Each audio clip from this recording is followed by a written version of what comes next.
Hey guys and girls, Poketin King here, back with another TCG video. Today is going to be a summer market video on how TCGs are doing throughout the summer, how they've done so far this year. Kind of just an update really on the ones that specifically kind of I do, the ones that I've been looking at. So we'll start off with Pokemon because it is the biggest. So Shrouded Fable came out. We've had the ETBs, the blisters and the collection boxes out. And we'll be getting the booster bundles next month. So like they do with a lot of the holiday sets now, they stagger the release. I think that's more so for them to help them. But I suspect there's, probably other reasons as to why maybe they don't want to, saturate the market at once. They kind of want to create hype throughout rather than the set coming out, selling one and done sort of thing. I think having like things like the booster bundle, which a lot of people look forward to, they are the most... I think pound for pound, the cheapest way to get packs. So I think a lot of people probably will be looking forward to those. But we've had the collection boxes come out. I pretty much sold out anyway of my pre-orders. They were the Kingdra and the Greninja boxes, which were really awesome. I might include a photo up here. I don't know. But you probably would have seen them anyway. They're really pretty. The promos are amazing. You've also got... There's another collection box, which is more like the square one. And then you've got Blister as well. And the mini tins as well, which has also come out. Shroud of Fable's doing well. I think Pokemon is kind of just always in a ever-changing market. And I talk about ever-changing in the fact that people are either collecting sealed, they might be collecting raw, they might be collecting graded, whether it's vintage, modern. But a lot of the alts from from the Sword and Shield era have dropped down a bit now. They're a little bit more affordable. And there are other cards that are moving. A lot of the waifu stuff has kind of come down a lot. We're seeing, the summer is generally a lull for the markets because a lot of people are going out all the time. They're enjoying the nice weather. They're going on holiday. So often or not, that's kind of a hard time to release games and sets. So, Shrouded Fable coming out in the summer is, yeah. I guess they're trying to catch, kids at half term and stuff like that, which, to a degree does make sense. I think games like Pokemon, where you'll be able to find them in different stores, kind of makes sense because you can, the kids will see them and stuff like that. But Shrouded Fable seems to be doing all right. I think we've had, obviously, Twilight Masquerade and Temple Forces before, and then we've got the Dragon set, which comes out in Japan this month or next month, I believe. And then we'll have that in, I think, our November set. And we're still obviously waiting any more news on the Team Rocket set, which, is going to be exciting, as well as the Owner's Pokemon, which I suspect that they'll kind of tie that into one set. It would make sense for them to do that. But in general, Pokemon, is kind of just doing its own thing as it always is. I noticed that the most recent London Card Show that I went to, there was a big push for singles. People were wanting raw versus graded. Graded was trendy, last year and, for a few years. But now a lot of people want raw. People are getting into sealed again now, which is great to see. I'm seeing a lot of demand for people wanting to buy sealed, but they want like minty boxes because they keep them sealed. So, people are sort of going, right, maybe they want to do the Scarlet Violet era. Get the boxes before they get expensive, because you look at Sword and Shield, the boxes are expensive for those first few sets, even though the actual contents of the first three or even first four, you could argue, sets in Sword and Shield aren't great in terms of just, there's no alts. I think the first alts came out in Battle Styles with the Tyranitar and Empoleon, but that first era is, is the quiet part of the era, which every generation does. Now Scarlet Violet's going to start, ramping up now, which is going to be exciting to see. Move on to Magic the Gathering. We've just had Bloomburrow come out, which is actually quite a fun set. I don't generally give many props to Magic the Gathering, but I will do for this set. It does look like a really fun set. I've opened up a little bit myself. I actually did enjoy myself. Obviously, we had Assassin's Creed come out prior. That did all right. It's actually done better since the set came out. So singles did really well early on, and people didn't want to buy product. But since then, product has sold. So I think I've got one bundle left and one Beyond booster box left, and that's it. I didn't order tons because I got allocated on bits anyway. But that's pretty much all I've got left. Singles do sell, like they're just kind of ticking over. But on release, they did really, really well. So it'll be interesting to see how they perform long term. Because the Lord of the Rings stuff seems to take over. Like I'll do sales of Lord of the Rings. Like there'll be sort of 10 to 15 every week. So I don't know if that's people collecting or maybe Commander. I'm not really sure. But I suspect, a lot of what people buy is for Commander. So it makes sense that that's the way the market is. And they're generally, the market has dropped massively. I'm trying to keep updated with the prices. That's the only thing when you're doing various TCGs is you'll list cards for X price. And then a week later, they've halved. A week later after that, they've halved. And if you're not constantly checking it, you are pricing yourself out of a sale. And with Magic, I'm not confident that, like other games, that the prices will go back up again. So, it's a case of having to keep your finger on the pulse. Move on to Star Wars Unlimited. Obviously, we had Shadows of the Galaxy come out last month. The release was pretty good. Singles did really well. Singles still do pretty good. I'd say that demand compared to the first set is a lot lower. I've still got sealed. I think it's a weird one because before the set came out, when allocations were announced, all I saw was stores complaining they barely got any product. But the amount of stores I still see with tons of product for sale, and that's not just them keeping product, they're keeping product back for events, but they've also got product for sale as well. So I don't know. I know that they were going to get drip fed. I spoke to Mox in the hole, and they mentioned that, they had to kind of basically allocate stock because they were going to do all these events and stuff. So I don't know if there's a lot of stores where events just aren't running or the numbers have dropped. I know my LGS does do Star Wars, but I don't think they ever fill. I think they get a couple of people each week. And I know another store near me, they do Force Fridays. Fitting name.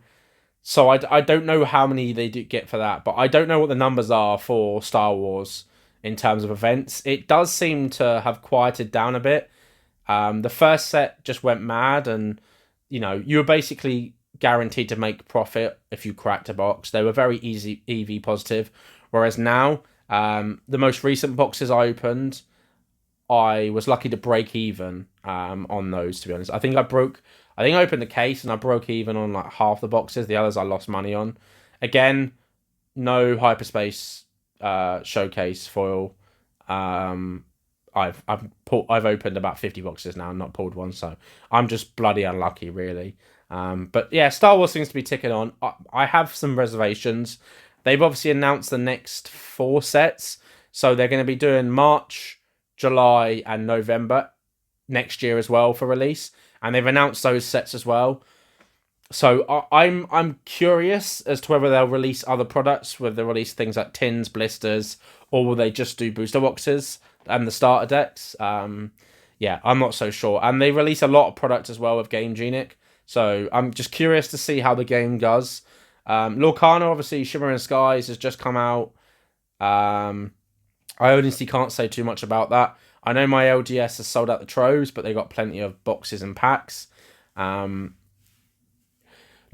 is a weird one. I feel like Lorcana's at a point now where it's had its initial honeymoon period, and then it's dropped a lot. I've seen a lot of the Enchanteds drop, a lot of the singles has dropped. There's very little value in opening unless you are pulling some of the better Enchanteds. And it's going to be a little bit stagnant now for a while. Not to say that I don't think the game is going to die. I don't think the game is going to, but it's just dropped off from that initial hype, which every game does. Every game does a few sets where it just goes bonkers, and then it kind of just dwindles out a little bit. And the game's going to be continuing to release. They've announced that Pixar will enter Lorcana in 2026. So they've clearly got lofty long-term plans for this game, which is great. The people that I speak to that do play and collect it, they're still just loving the game. They're enjoying it. Obviously, the artwork is really nice. I think they've added more spot cold foiling for some of the cards in this new set.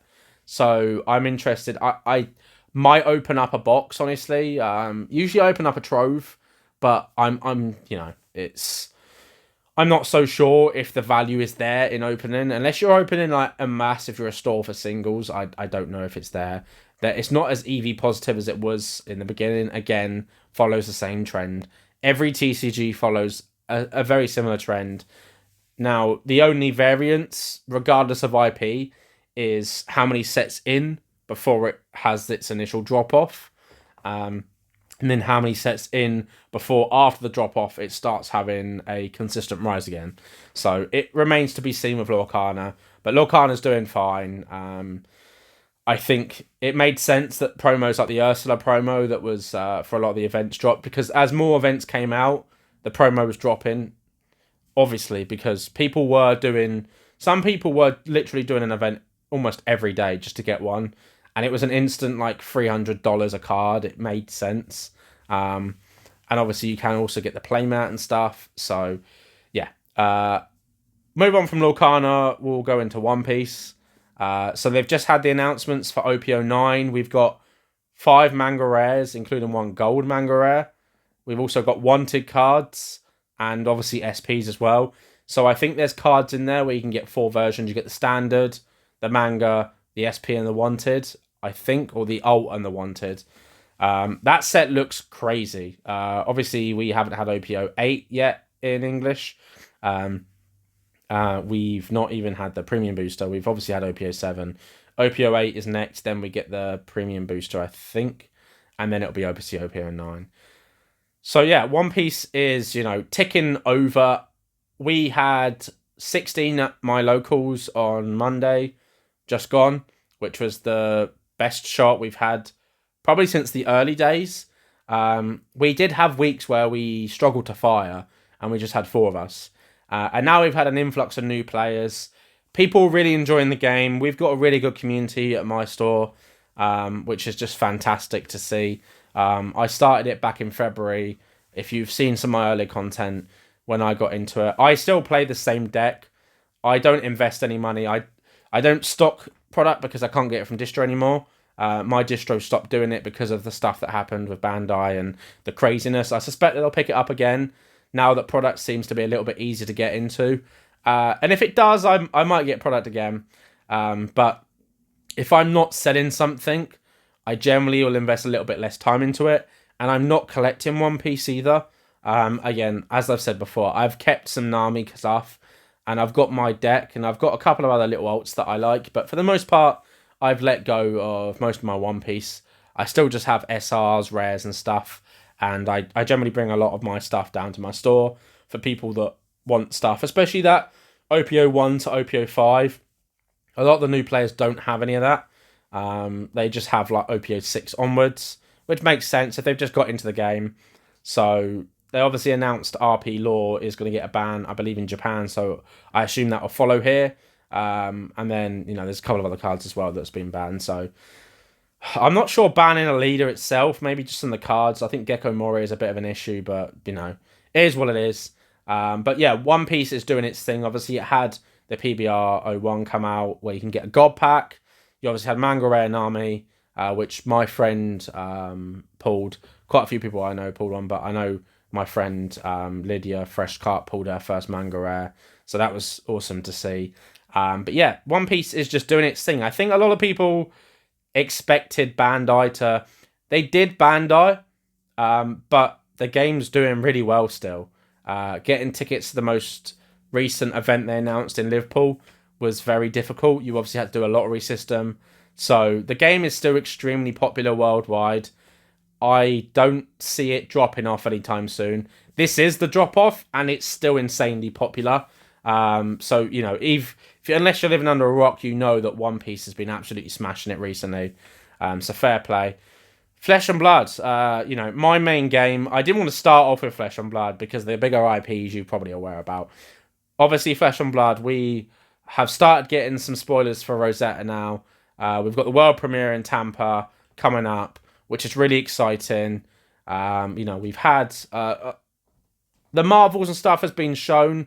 We know we're not going to get the legendaries until, I believe, the world premiere. I don't think they're going to do spoiler season for the legendaries, which is intriguing. So we're not going to get very much chance to see the legendaries or anything before then. We're just going to kind of get, I guess, the majestics, commons, rares, and stuff like that. So interesting to see what they do with that. Will they include a gold pack? I don't think they should. People are saying that they should.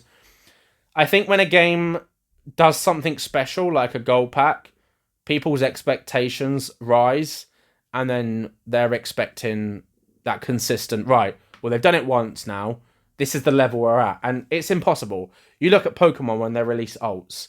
They release alts at the end sets, and then the new sets come out in the new generation, and they're pretty basic. You can't have that level, otherwise it's just constantly going up, and it's, unsustainable. So I suspect they should do the gold packs for like special occasions. It made sense with Misfell, Japanese release. It was in Japan. It's something special.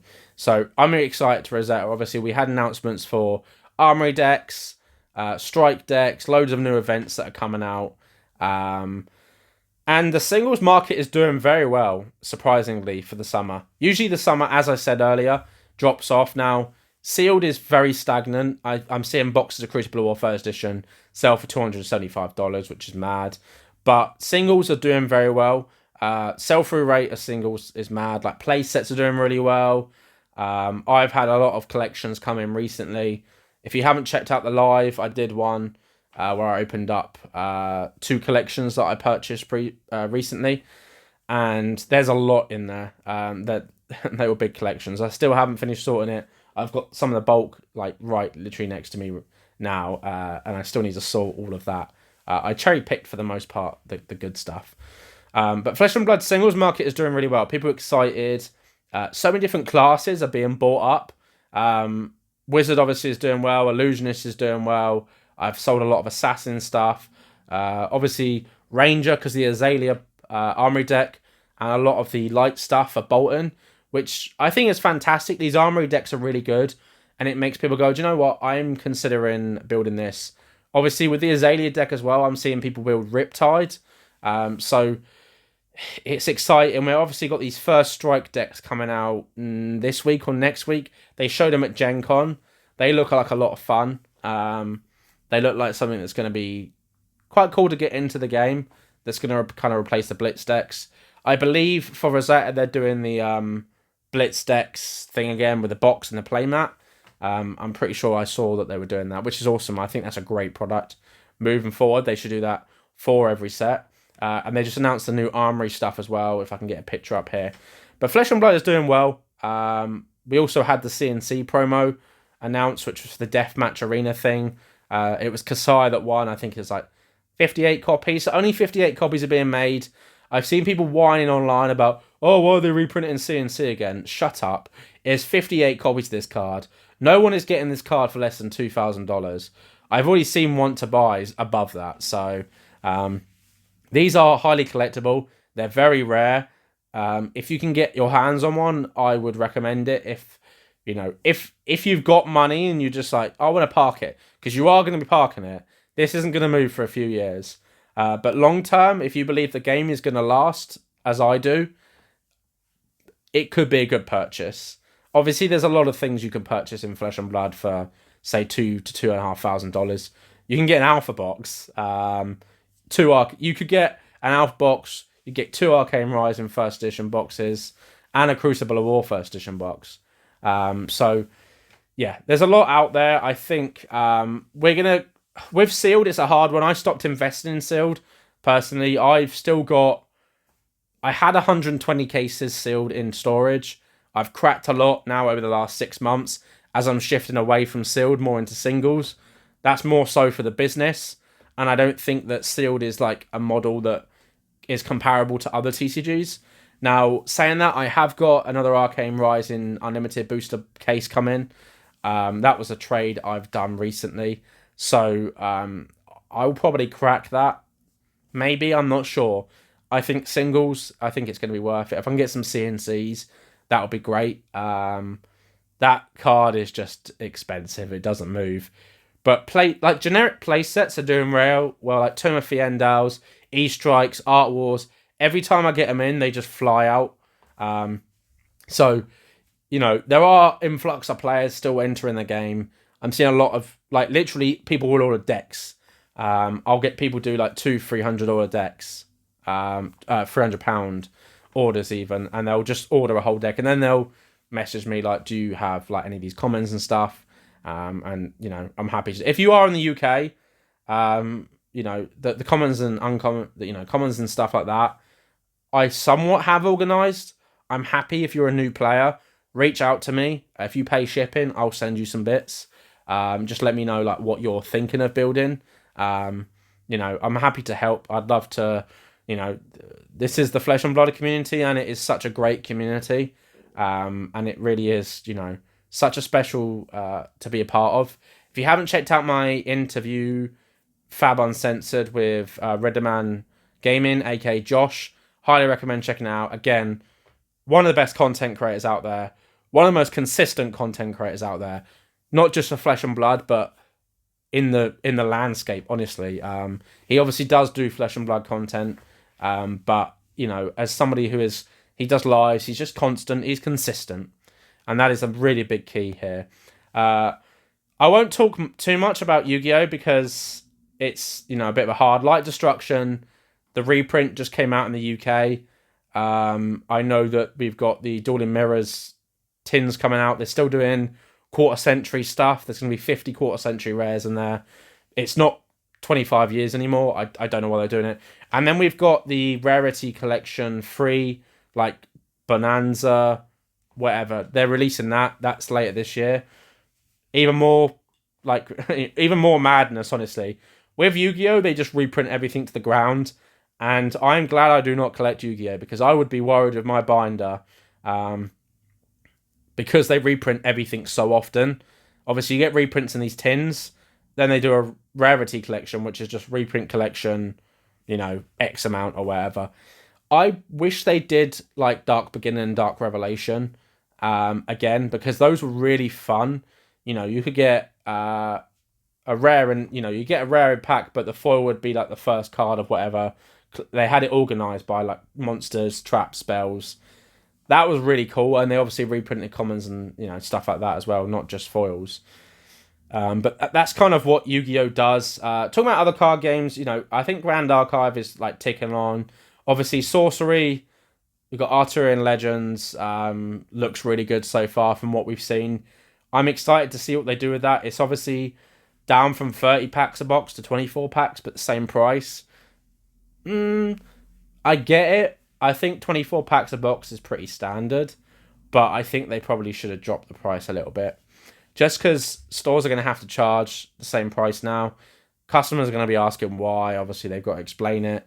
And it just feels a bit strange for their second set to do that. But we'll see. I think Sorcery has a lot of potential. As I've said before, Sorcery is a game that operates within its own realms. I don't think it's really fair to compare. I think a lot of people early on compared Flesh and Blood to Magic. That is more so just because the people that were in Fab were comparing it to Magic, because most of them came from Magic. So that makes sense. But Sorcery is its own kind of thing. And I think just let Sorcery do its thing. I think it's fine. It's good. I still would like Card Market in Europe to sell Sorcery, so I can actually sell Sorcery. And I'd like to be able to get Sorcery from distro as well. As far as I'm aware, I think it's brick and mortar. I'm not 100% sure on that, so don't quote me on that. But I'm pretty sure when I asked my distro handler, my account handler, he said that. So that's a bit of a kind of a sum up on where the TCGs are. The market in a whole is actually in a pretty good state, considering it's the summer. I've seen an uptake in sales comparable. I mean, last August, to be fair, was a very good month for me. But July was quite quiet, whereas this July has been very good. And August is just kind of continuing with that trend. I haven't got any more card shows planned this year. I obviously did London Card Show. I'm going to be missing the next one because I will be in Singapore and Malaysia. Again, I'm going to be missing Worlds, Flesh and Blood Worlds in Japan, in Osaka, because of that as well. So for those that are going, I wish you all the best. Obviously, the ones that are going to be in Tampa as well, have an amazing time. Worlds for Pokemon in Hawaii again is happening as well. So it's an exciting time to be part of TCGs. But I will be at more events. I'm excited to see. Next year, I've got plenty of stuff, in the plans. I'm going to do Scotland Card Show. So it's awesome. But anyway, thank you all for watching. Please comment, subscribe. As always, hit the notification button and the Discord links in the description. And as always, have a great day.